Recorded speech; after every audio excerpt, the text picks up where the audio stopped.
తిరుమల లడ్డూ కల్తీ వ్యవహారంపై deputy CM Pawan Kalyan తీవ్ర ఆవేదన. సనాతన ధర్మం జోలికొస్తే ఊరుకోమంటూ పవన్ కళ్యాణ్ హెచ్చరిక.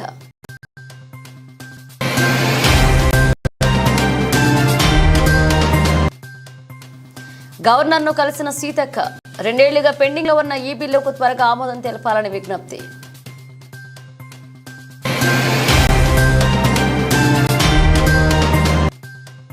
ఉన్నత విద్యపై అధికారులతో మంత్రి లోకేష్ సమీక్ష.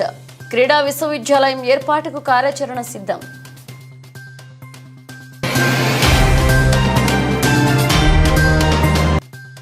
టీటీడీ లడ్డూ వ్యవహారంపై సిబిఐతో విచారణ జరిపించాలి.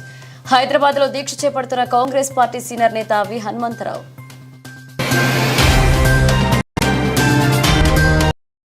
తిరుమల లడ్డూ కల్తీ వ్యవహారంపై డిప్యూటీ సీఎం పవన్ కళ్యాణ్ తీవ్ర ఆవేదన వ్యక్తం చేశారు. అపవిత్రం జరిగినప్పుడు మాట్లాడితే తప్పేంటని ప్రశ్నించారు. హిందూ ధర్మంపై దాడి జరిగితే స్పందించిన వైసీపీ నేతలు అసలు హిందువేలేనా అని నిలదీశారు. పొన్నవోలు సుధాకర్ రెడ్డి పిచ్చి ప్రేలాపనలు పేలుతున్నారని మండిపడ్డారు. పాశ్చాత్య దీక్షలో భాగంగా విజయవాడ ఇంద్రకీలాద్రిలో పవన్ కళ్యాణ్ శుద్ధి కార్యక్రమాలు చేపట్టారు. ముందుగా ఇంద్రకీలాద్రి దుర్గమ్మ సన్నిధిలో మెట్లను శుభ్రం చేశారు. ఆ తర్వాత మెట్లకు పసుపు రాసి కుంకుమ బొట్లు పెట్టారు. వేద పండితుల మంత్రోచ్చరణల మధ్య మెట్ల పూజ చేస్తున్న అనంతరం కనకదుర్గమ్మను జనసేనాని దర్శించుకున్నారు. సనాతన ధర్మంపై ఇష్టం వచ్చినట్లు మాట్లాడితే ఊరుకునేది లేదని హెచ్చరించారు. చచ్చిపోతాం, మీ నాశనం మొదలైంది. రెండోది అది భగవంతుడికి వదిలేస్తున్నాం. వైవి సుబ్బారెడ్డి గారు విచారణకి రావాలంటే రికార్డులు ఆయనకి ఇవ్వాలంట. మీరు ప్రభుత్వంలో రికార్డులు మాకు ఇచ్చారా? మాకు ఏం మాట్లాడుతున్నారు మీరు? మీరు కూడా విచారణకు సిద్ధంగానే. అసలు ఈవో ధర్మారెడ్డి గారు ఆ మనిషి గాయబ్. ఈరోజు దాకా మళ్ళీ కనిపించలా. ధర్మారెడ్డి గారు నేను మిమ్మల్ని చూశాను. ఆ రోజున నేను దర్శనానికి వచ్చినప్పుడు మీరు అందరూ ఎలా ప్రవర్తించారో నాకు తెలుసు. నేను చూశా. తిరుమలని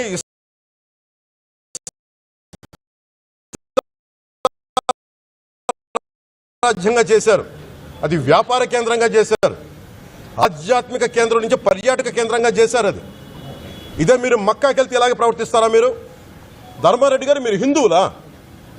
మీ ఇష్టానికి మీరు చేసేసుకుంటారా?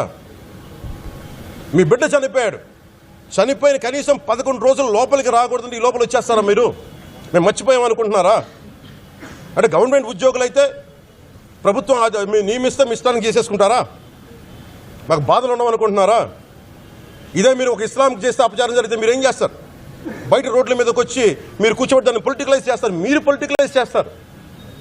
నేను నిజంగా చెప్తున్నా, జగన్మోహన్ గారికి కూడా చెప్తున్నా,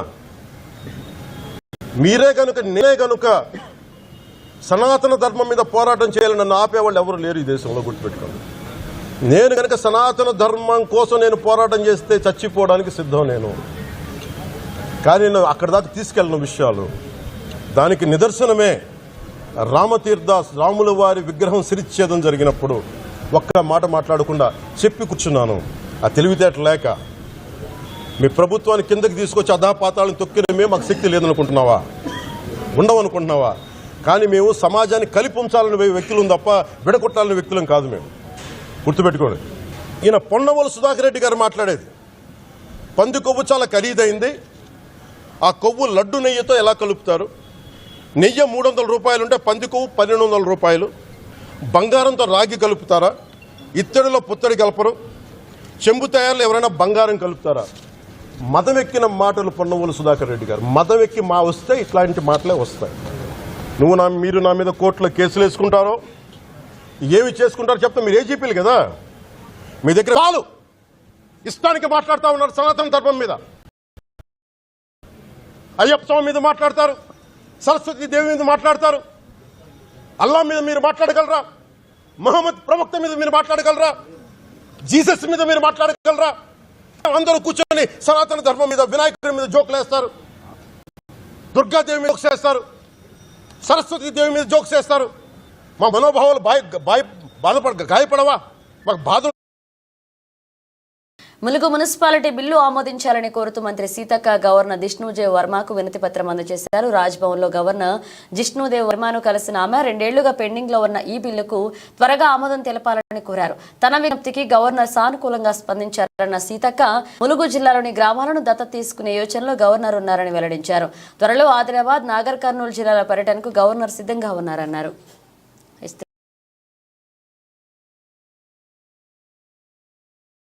గవర్నమెంటు బీఆర్ఎస్ గవర్నమెంట్లో మా ములుగును మున్సిపాలిటీగా చేస్తూ ఒక బిల్ పెట్టడం జరిగింది. ఆ బిల్లు చాలా రోజులు 2022లో బిల్లు పెడితే మరి ఆ బిల్లు గవర్నర్ దగ్గర పెండింగ్ ఉండడం జరిగింది. మేము తెలుసుకుంటే ఆ గవర్నర్ గారి కాడ నుంచి మళ్ళీ రాష్ట్రపతికి వరకు వెళ్ళడం జరిగిందని, కాబట్టి మా ములుగును మున్సిపాలిటీ చేస్తూ పంపినటువంటి ఆ బిల్లుకు తొందరగా మరి ఆమోదం తెలిపి ఇవ్వాలని వారిని కోరడం జరిగింది. ఆ బిల్లుతో పాటు ఇంకా 4-5 బిల్లులు గత గవర్నమెంట్ పంపడంతో మా ములుగు మున్సిపాలిటీ బిల్లు కూడా పెండింగ్లోనే ఉంది. దీన్ని వారి దృష్టికి తీసుకెళ్తే వారు సానుకూలంగా స్పందించి తొందరలోనే వెరిఫై చేసి పరిష్కరిస్తా అని చెప్పడం జరిగింది. అదేవిధంగా ఈ మధ్యకాలంలో ఆదిలాబాద్లో జరిగినటువంటి సంఘటనలు కూడా మరి వారు అడిగితే వారి దృష్టికి కూడా మేము తీసుకెళ్లడం జరిగింది. శాంతియుత వాతావరణాన్ని అక్కడ తీసుకురావడం కోసం కృషి చేస్తూనే అక్కడటువంటి ఆదివాసీ ప్రజల యొక్క సమస్యలు, ఇబ్బందులు కూడా వారు తెలుసుకోవడానికి ఆదిలాబాద్ జిల్లాకు కూడా ఒకసారి పర్యటించడానికి రావడానికి వారు కూడా సిద్ధపడ్డారు.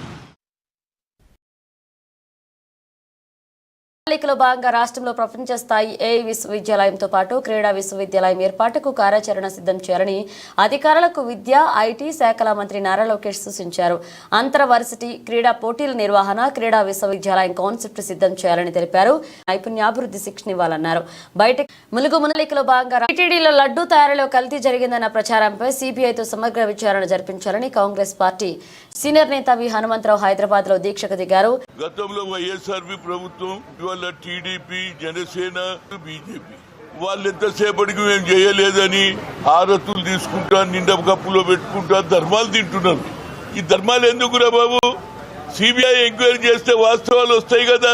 ఆ ఆలోచన కూడా ఏంటంటే దీక్ష, ఈ దీక్ష ద్వారా కేంద్ర ప్రభుత్వం కదలాలి, దీన్ని తొందరగా తేలాలి, లేకపోతే ఆ పవిత్రత పోతుంది కదా.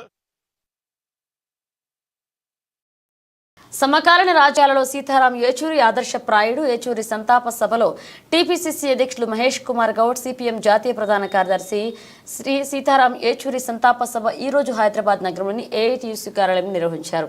ఈ సంతాప సభకు టీపీసీసీ అధ్యక్షులు ఎమ్మెల్సీ మహేష్ కుమార్ గౌడ్ ముఖ్య అతిథిగా హాజరై ప్రసంగించారు.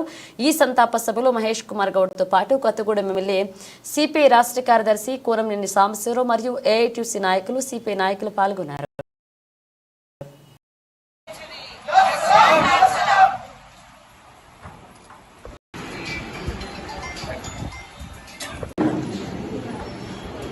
కొంచెం వెనకేమా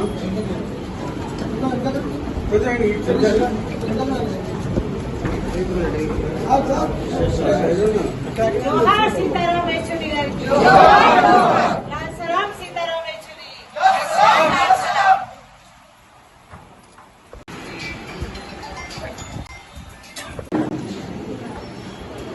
కొంచెం వెనకేమా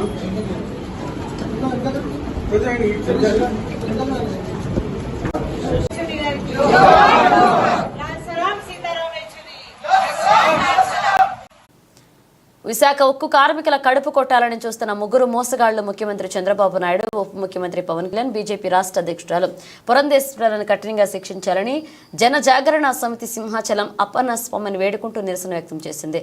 విశాఖ నగరంలోని గురుద్వారా జంక్షన్ వద్ద ఫ్లెక్సీని ఏర్పాటు చేస్తూ నిరసన కార్యక్రమం నిర్వహించింది.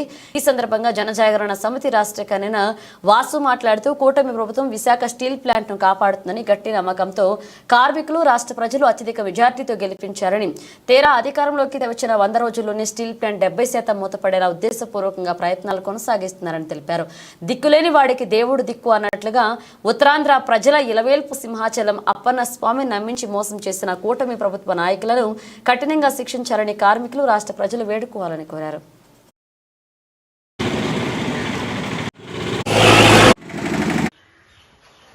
కూటమి ప్రభుత్వం విశాఖ స్టీల్ ప్లాంట్ ను తప్పనిసరిగా కాపాడుతుందనే గట్టి నమ్మకంతో రాష్ట్ర ప్రజలు, కార్మికులు పెద్ద ఎత్తున కూటమి ప్రభుత్వాన్ని అత్యధిక మెజార్టీతో గెలిపించారు. తీరా గెలిచిన తర్వాత, అధికారంలోకి వచ్చిన తర్వాత 100 రోజుల్లోనే విశాఖ స్టీల్ ప్లాంట్ను 70% మూతపడేలా కుట్రలు చేస్తున్నారు. కార్మికులను పొమ్మనలేక పొగబెడుతున్నారు. సాక్షాత్తు ముఖ్యమంత్రి గారే విశాఖ స్టీల్ ప్లాంట్ అంటే రాష్ట్ర ప్రజలకు సెంటిమెంట్ లేదు, ఏం లేదని ఆయనే ప్రకటించారు. ఇలా ప్రకటించారంటే దానికి కారణం ఏంటంటే రాష్ట్ర ప్రజలు తిరుగులేని మెజారిటీ ఇవ్వడం వల్ల కూటమి ప్రభుత్వం అహంకారంతో అటువంటి ప్రకటన చేసింది. ఈ ప్రకటన వల్ల ఇప్పటి వరకు స్టీల్ ప్లాంట్ కార్మికులు 1720 రోజుల చేస్తున్న పోరాటం వృధా అయిపోయింది. 32 మంది ప్రాణత్యాగాలు వృధా అయిపోతున్నాయి. అంతేకాకుండా తెలుగోడి ఆత్మగౌరవం మంటగలిసిపోయింది. దిక్కులేని వాడికి దేవుడే దిక్కు అన్నట్టు మన ఉత్తరాంధ్ర ప్రజల ఎల్లవేల్పు సింహాచలం అప్పన్న స్వామిని ఈ ముగ్గురు కూటమి నేతలు ఎవరైతే ఉన్నారో ఈ ముగ్గురిని కఠినంగా శిక్షించే విధంగా మనందరం కూడా వేడుకోవాలి. అంతేకాకుండా పవన్ కళ్యాణ్ గారు ముగ్గురు మోసగాళ్ళు అనే సినిమా తీస్తే సూపర్ హిట్ అవుతుంది. ఆయన హీరోగా ఉంటూ మిగిలిన చంద్రబాబు గారు, పురంధేశ్వరి గారు సహాయ నటులుగా ముగ్గురు మోసగాళ్ళు అనే సినిమాలో నటిస్తే రాష్ట్ర ప్రజలు ఆ సినిమాను బంపర్ హిట్ చేస్తారని ఈ సందర్భంగా కూటమి ప్రభుత్వానికి సలహా ఇస్తున్నాను.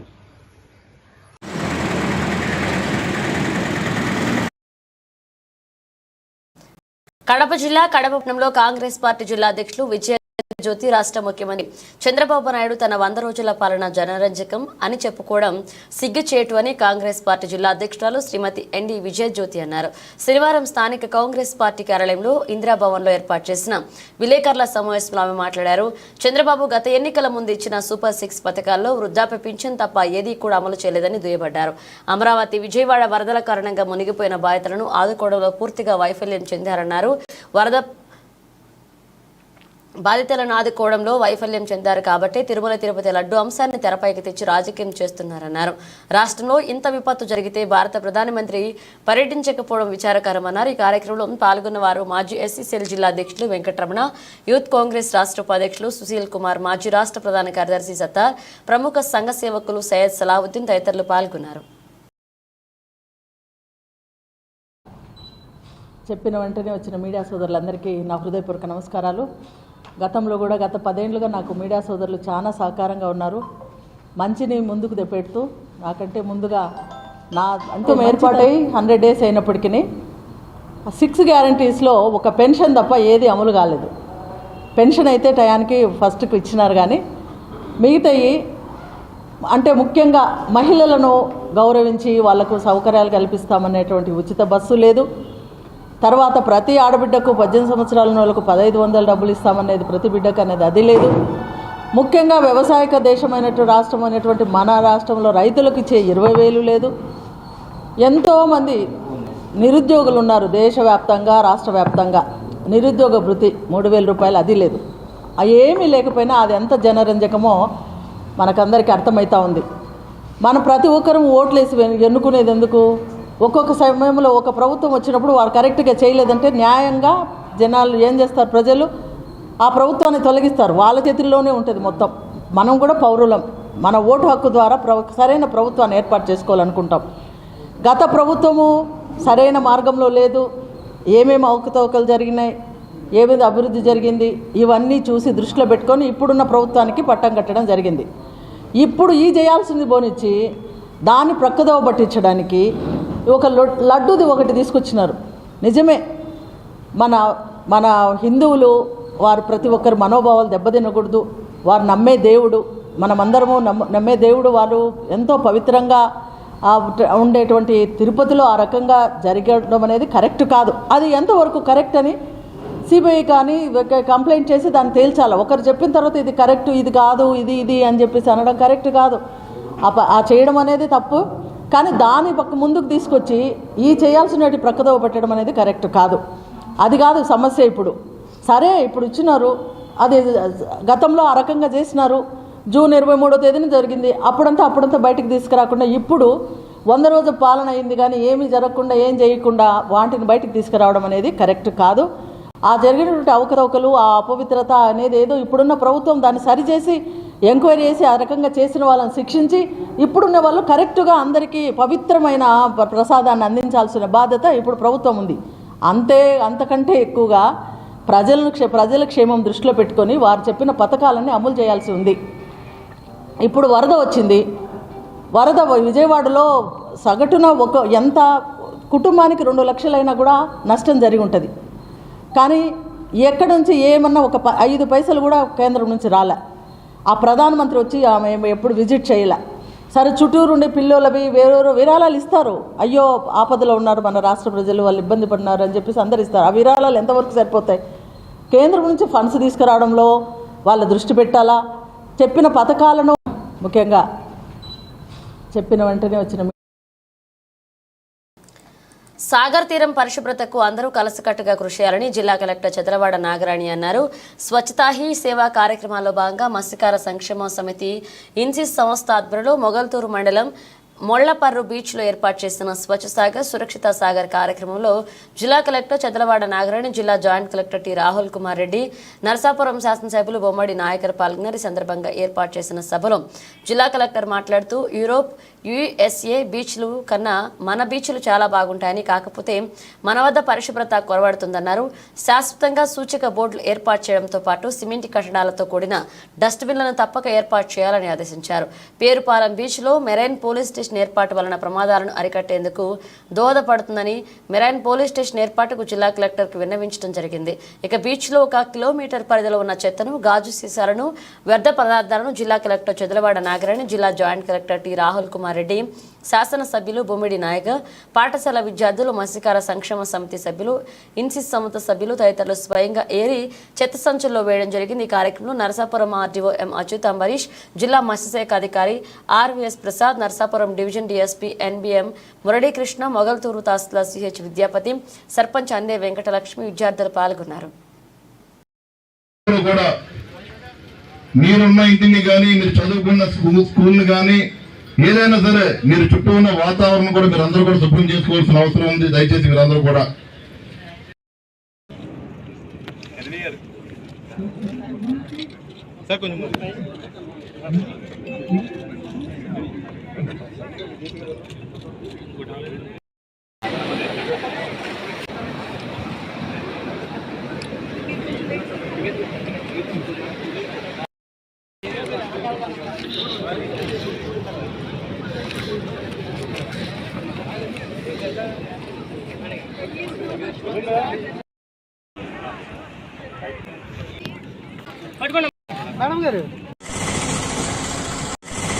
పాలు పంచుకోవడానికి వచ్చిన గ్రామస్తులు, పెద్దలు, పిల్లలు, స్టూడెంట్స్ అందరికీ కూడా నా యొక్క నమస్కారాలు.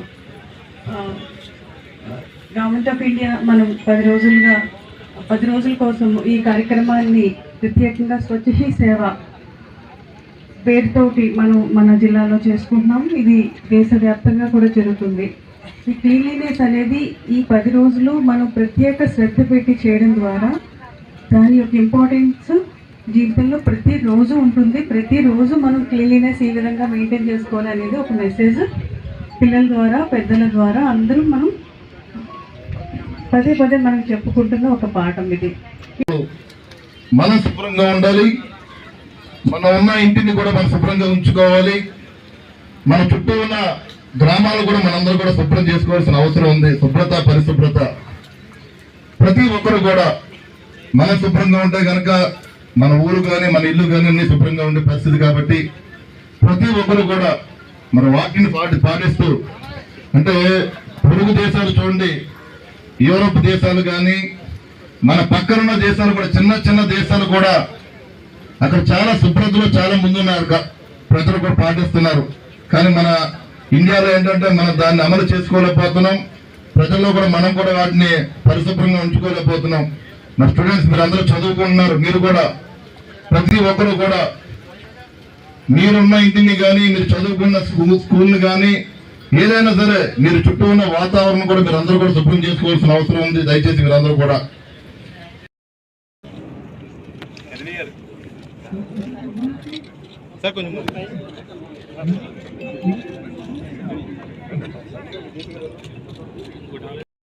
విశాఖలో 4 లేబర్ కోడ్లను రద్దు చేయాలని డిమాండ్ చేస్తూ కార్మిక సంఘాల ఐక్యవేదిక ఆధ్వర్యంలో జగదాంబ జంక్షన్లో బ్లాక్ డే.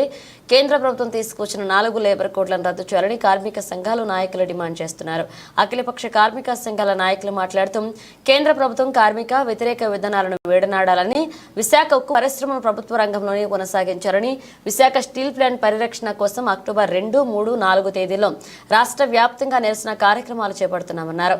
ఇక ప్రభుత్వం రైతులకు గిట్టుబాటు ధర కల్పించారు. కార్మికుల సమస్యలను పరిష్కరించకపోతే నవంబర్ నెలలో దేశవ్యాప్తంగా పెద్ద ఎత్తున నిరసన కార్యక్రమాలు చేపడతామని హెచ్చరించారు. కార్మిక సంఘాల ఐక్యత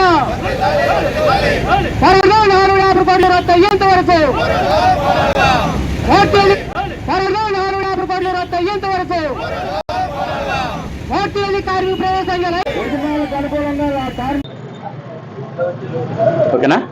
దేశవ్యాప్తంగా కేంద్ర కార్మిక సంఘాలు, అఖిలపక్ష కార్మిక సంఘాలు, రైతు సంఘాలు సంయుక్తంగా ఈ రోజు బ్లాక్ డే నిర్వహించాలని పిలుపువ్వడం జరిగింది. ముఖ్యంగా ఏదైతే కేంద్ర కార్మిక సంఘాలు గత 2 సంవత్సరాల నుంచి కార్యక్రమాలు నిర్వహిస్తున్నాయో ఉమ్మడిగా, దాని కొనసాగింపుగానే కనీస వేతనాలు 26,000 రూపాయలు తక్కువ లేకుండా కార్మికులకి చెల్లించాలని, ప్రభుత్వ రంగ సంస్థలు ఏవైతే ప్రైవేటైజేషన్ చేయడం కోసం national monetisation of pipeline అని చెప్పి ప్రభుత్వ రంగం తాలూకు ఆస్తులన్నీ కూడా కారు చౌకగా కార్పొరేట్ కంపెనీలకు కట్టబెట్టాలని బీజేపీ ప్రభుత్వం తీవ్రంగా ప్రయత్నం చేస్తుంది. కాబట్టి national monetisation of pipeline తక్షణమే ఆపాలని చెప్పి, అలాగే ప్రభుత్వ రంగ సంస్థలు స్టీల్ ప్లాంట్ లాంటి విమానాశ్రయాలు, పోర్టులు, అలాగే ఇతర అన్ని ప్రభుత్వ రంగ బ్యాంకులు, ఇన్సూరెన్స్ ఇలాంటి చమురు సంస్థలు అన్నింటినీ కూడా ఈ రోజున కార్పొరేట్ కంపెనీలకు కట్టబెట్టాలని చెప్పి మోడీ ప్రభుత్వం కుట్ర పన్నుతుంది.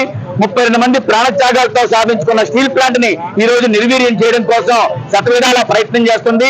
కార్మికుల పోరాటం ఇప్పటి వరకు దాన్ని నిలబెట్టుకున్నారు. భవిష్యత్తులో కూడా స్టీల్ ప్లాంట్ రక్షణ కోసం ఎలాంటి త్యాగాలకైనా సిద్ధంగా ఉన్నారు కార్మిక వర్గం అని చెప్పి ఉద్దేశంతో రేపు అక్టోబర్ నెలలో మొదటి వారంలో రాష్ట్ర వ్యాప్తంగా స్టీల్ ప్లాంట్ పరిరక్షణ కోసం కూడా మహాధర్నాలు, మహా ఉద్యమం.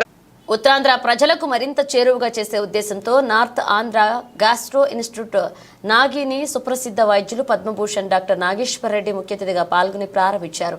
ఉత్తరాంధ్రతో పాటు ఒడిశా, ఇతర రాష్ట్రాల వారికి నిపుణులైన వైద్య సేవలు విశాఖలో అందడంపై హర్షం వ్యక్తం చేశారు. డాక్టర్ నాగేశ్వర్ రెడ్డి శిష్యులు గాస్ట్రోఎంట్రాలజీ నిపుణులు డాక్టర్ మోహన్ వంశీ ఈ నార్త్ ఆంధ్ర గ్యాస్ట్రో ఇన్స్టిట్యూట్ స్థాపించారు. ఇక అధునాతన పరికరాలు, world best facility model equipment institute వినియోగిస్తున్నట్లుగా మోహన్ వంశీ చెప్పారు. తన గురువు నాగేశ్వర్ రెడ్డి స్ఫూర్తితో నాగి పేరుతో ఈ వైద్య సంస్థ ప్రారంభించినట్లుగా చెప్పుకొచ్చారు. విశాఖలో ప్రముఖ వైద్యులు పెద్ద వీరాజు, మాజీ NTR health university vice chancellor doctor T Raviraju పాల్గొన్నారు.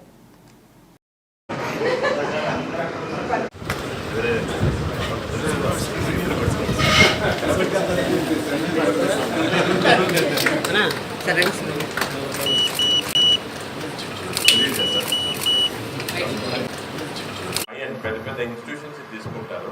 సో మీరు మనీ చూసుకోకుండా పేషెంట్కి ఇంపార్టెన్స్, క్వాలిటీకి ఇంపార్టెన్స్ ఇస్తారంటే నా ప్రకారం this a very good beginning. This will have a very good future hospital. I'm wishing the hospital all the best. మాట్లాడదు ఎందుకంటే నా తెలుగు అంత బాగాలేదు. పెద్దరాజు గారు మాస్టర్ తెలుగులో అన్నమాట. అదేవిధంగా ఆయన కవిత అందరికి తెలుసు. ఆయన కవిత్వం కూడా నేను చదువుతుంటాను ఫ్రీక్వెంట్గా. సో నన్ను ఎక్స్క్యూజ్ చేయాలి నా తెలుగుని. బట్ తెలుగులో ఎందుకంటే ప్రెస్ అంతా ఉన్నారు కాబట్టి తెలుగులో మాట్లాడుతున్నాను. పెద్దరాజు చెప్పినట్టు నేను ఇక్కడ కేజీఎస్లోనే పుట్టాను అనమాట. 4 సంవత్సరాల దాకా ఇక్కడే ఉండేవాడిని. మా ఫాదర్ ఇక్కడ పెథాలజీ ప్రొఫెసర్గా పనిచేశారు ఆంధ్ర మెడికల్ కాలేజ్లో. అప్పటి నుంచి కూడా నాకు విశాఖపట్నం అంటే ఎందుకు అటాచ్మెంట్, స్పెషల్ అటాచ్మెంట్. ఎప్పుడన్నా కూడా విశాఖపట్నం డాక్టర్ చాలాసార్లు పిలిచేవాళ్ళు. నేను ప్రతిసారి కూడా ఐ యాక్సెప్ట్. ఎందుకంటే సమ్ హోమ్ కమింగ్ అటాచ్మెంట్ లాగా ఇక్కడ ప్లేన్ ల్యాండ్ అవగానే ఏదో మన చోటుకు వచ్చామో అనిపిస్తుంది, మన ఫీలింగ్ ఉంటుంది. మోహన్ వంశీ గారు మా దగ్గర ఫస్ట్ పీజీ చేశారు. దాని తర్వాత 4 yearsగా కన్సల్టెంట్గా వర్క్ చేశారు. లాస్ట్ ఇయర్ నా దగ్గరికి వచ్చి నేను వైజాగ్కి వెళ్ళబోతున్నాము, అక్కడ ఎస్టాబ్లిష్ చేయాలంటే I was happy and sad. ఎందుకంటే అంత మంచి డాక్టర్ పోగొట్టుకోవటం మాకు ఇష్టం లేదు. మేము మా మంచి ట్రైనీస్ కానీ డాక్టర్స్ కానీ మా దగ్గర వర్క్ చేసే వాళ్ళని ఎక్కడికి వెళ్ళకుండా చూసుకుంటాం అన్నమాట. బంధించేస్తాం మా ఇన్స్టిట్యూట్. ఎందుకంటే మాకు చాలా ఐ థింక్ వాళ్ళ గ్రోత్ కూడా బాగుంటుంది, ఇన్స్టిట్యూట్ గ్రోత్ బాగుంటుంది. నా విషయం అంటే ఇండియాలో ఈ గ్యాస్ట్రాంట్రాలజీ డిపార్ట్మెంట్ అనేది ప్రపంచంకంతా కూడా బెస్ట్ అవ్వాలా దాంతో. సో మోహన్ గారు వచ్చి నేను వెళ్తున్నానంటే నేను కొద్దిగా ఐ ఫెల్ట్ బ్యాడ్, కొంచెం సాడ్ కానీ హ్యాపీ. ఎందుకంటే ఆయన తన సొంత ఊరికి వచ్చి వాళ్ళ ఫాదర్ నారాయణరావు గారు వాళ్ళ ఫ్యామిలీతో ఉండటము, ఇంత మంచి ఇన్స్టిట్యూట్ ఎస్టాబ్లిష్ చేయడానికి అప్పటి నుంచే చాలా ఏం చేశారంటే ముందు ప్లాన్ చేస్తున్నారు. నాకు అనిపించింది అది కూడా మంచిది, ఎందుకంటే మన సొంత ఊరికి వచ్చి సర్వ్ చేయడం అనేది చాలా ఇంపార్టెంట్. ఈ 7 ఏళ్ళుగా నేను చూసింది ఏమంటే మోహన్ వంశీ దగ్గర ఒకటి ఎక్స్ట్రీమ్లీ హార్డ్ వర్కింగ్. అంటే పేషెంట్ని ఎంత సీరియస్ పేషెంట్ కూడా మోహన్ చూసుకోండి ఇలాగ సీరియస్గా అంటే డే అండ్ నైట్ పక్కనే ఉండి చూసేవాళ్ళు. చాలా రేర్ క్వాలిటీ. ఈ మధ్య నేను చూసిన యంగ్స్టర్స్లో చాలా రేరు ఈ పేషెంట్స్ తోటి ఉంటాము. పేషెంట్ కన్సర్న్, ఈ పేషెంట్ రిచ్ పేషెంటా పూర్ పేషెంటా అని చూడకుండా వాళ్ళ దగ్గర కంప్లీట్గా వచ్చి విల్ బి రిపోర్టింగ్ ఇలా ఉంది, ఏం చేయాలి, నెక్స్ట్ స్టెప్ ఏం చేయాలని. అదొక చాలా డెడికేటెడ్ డాక్టర్గా చేసిన ఇది. సెకండ్ ఏమంటే ప్రొసీజర్స్ కూడా మేము చూసాము. అంటే మా గ్యాస్ట్రాంట్రాలజీ అనేది ఇట్స్ ప్రొసీజర్ డిపెండెంట్ స్పెషాలిటీ. అంటే ఎండోస్కోపీ, కొలోనోస్కోపీ, ఈఆర్సీపీ అలా చాలా ప్రొసీజర్స్ ఉంటాయి వాటికి. అందరిలో కూడా బెస్ట్ అని మోహన్ వంశీ. విశాఖ మహారాణిపేటలోని లండన్ IVF 9వ వార్షికోత్సవ వేడుక ఘనంగా జరిగింది. ఈ వార్షికోత్సవ వేడుకలో ముఖ్య అతిథిగా డాక్టర్ చంద్రారెడ్డి, డాక్టర్ అనన్యాలు పాల్గొన్నారు. IVF ను మరిన్ని బ్రాంచ్లను మరిన్ని ప్రారంభిస్తున్నట్లుగా లండన్ IVF ముఖ్య వైద్యులు తెలియజేశారు. ఇప్పటికీ విశాఖ, కాకినాడ, రాజమండ్రి, పాయకరావుపేటల్లో చక్కటి సేవలు అందించి సంతానం పొందిన దంపతులు మన్ననలు పొందుతున్నట్లుగా విశాఖ లండన్ IVF యాజమాన్యం చెప్పింది. IVF విధానం మీద అవగాహన కల్పిస్తూ డాక్టర్ మాధవితో కలిసి అవగాహన కార్యక్రమాన్ని ఏర్పాటు చేశారు. ఇక లండన్ IVF ప్రతి 3 మాసాలకు విడుదల నివేదికను డాక్టర్ చంద్రారెడ్డి, డాక్టర్ అనన్యాలు విడుదల చేశారు. తక్కువ ధరకి సంతాన సాఫల్యాన్ని పొందేటటువంటి మరిన్ని పద్ధతులను తమ వైద్య సేవలు పొందే వారికి అందిస్తున్నట్లుగా లండన్ IVF నిర్వహణ బృందం డాక్టర్ చంద్రారెడ్డి, డాక్టర్ అనన్యాలు తెలియజేశారు. 9 సంవత్సరాలుగా ఉత్తరాంధ్రలో ప్రజలు ఆదరిస్తున్నారని తెలియజేశారు.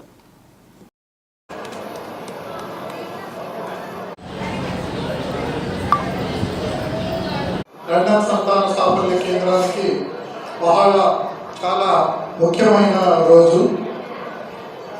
నేను first of all I'm very thankful to doctor Dhanalatha గారు. వాళ్ళు యాక్చువల్లీ చాలా బిజీగా ఉండి కష్టమైన కేసు ఉన్న పేషెంట్ని కూడా మేనేజ్ చేసి ఈరోజు మిస్ కాకుండా ఎలాగైనా మనకి సపోర్ట్ చేద్దామని అనే ఉద్దేశంతో వచ్చారు.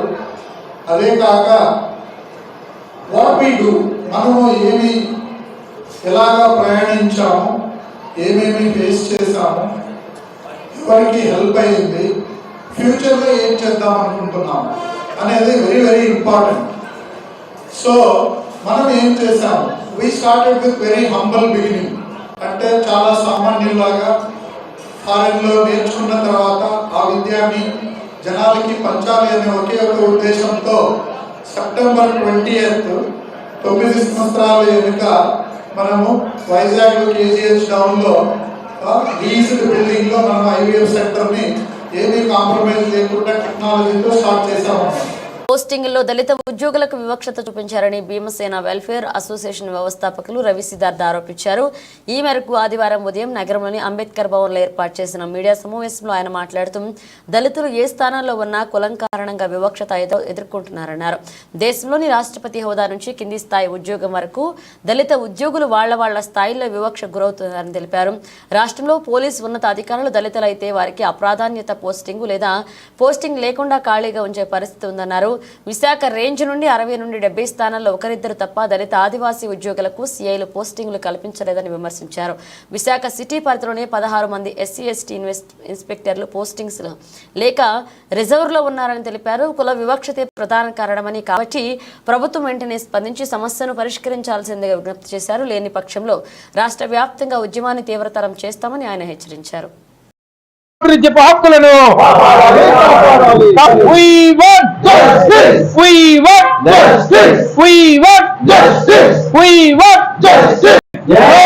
రవి సిద్ధార్థ భీమసేన. దేశంలో స్వాతంత్రం వచ్చిన దగ్గర నుంచి ఈ దేశంలో ఆదివాసీలుగా, అంటరాని కులాలుగా, బీసీలుగా పిలువబడుతున్న వాళ్ళపై దాడులు నిరంతరం జరుగుతూనే ఉన్నాయి. మన